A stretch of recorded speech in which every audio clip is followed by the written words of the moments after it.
কিয়ামত হবে কিনা এবং মৃত্যুর পরে পুনরায় জীবিত হওয়াটা বাস্তব কিনা এ বিষয়ে আপনি আপনার নিজের বিবেককে খাটান। আপনাকে সত্য বিষয়ে আমি অনুসন্ধান করার কথা বলি, তবে মূল পরিস্থিতির সম্মুখীন হওয়ার আগেই বাস্তবতা খুঁজে বের করুন। তো কোরআনের মধ্যে আমরা তো মুসলমানরা কিয়ামতকে সুনিশ্চিতভাবে বিশ্বাস করি। কোরআনের মধ্যে আল্লাহ পাক কিয়ামত অস্বীকারীদের চিত্র তুলে ধরেছেন আফসোসের।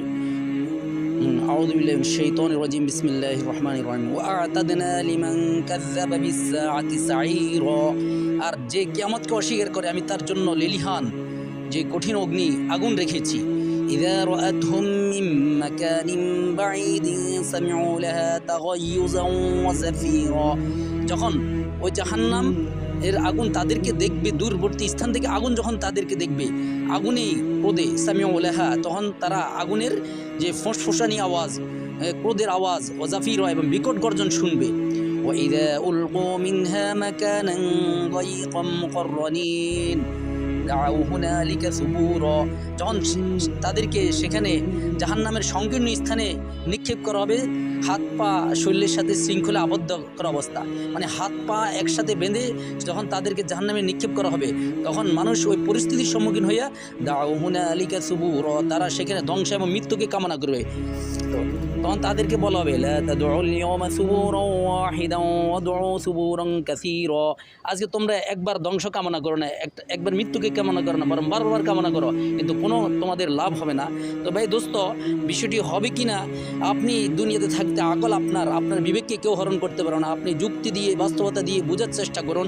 আল্লাহ নবী সাল্লাল্লাহু আলাইহি ওয়াসাল্লাম বোঝানোর জন্য আর কী করতে পারেন যে বর্তমান সৌদি আরবের এরিয়া হলো প্রায় 21.5 লক্ষ বর্গ কিলোমিটার, ইয়ামান হলো প্রায় 5.25 লক্ষ বর্গ কিলোমিটার।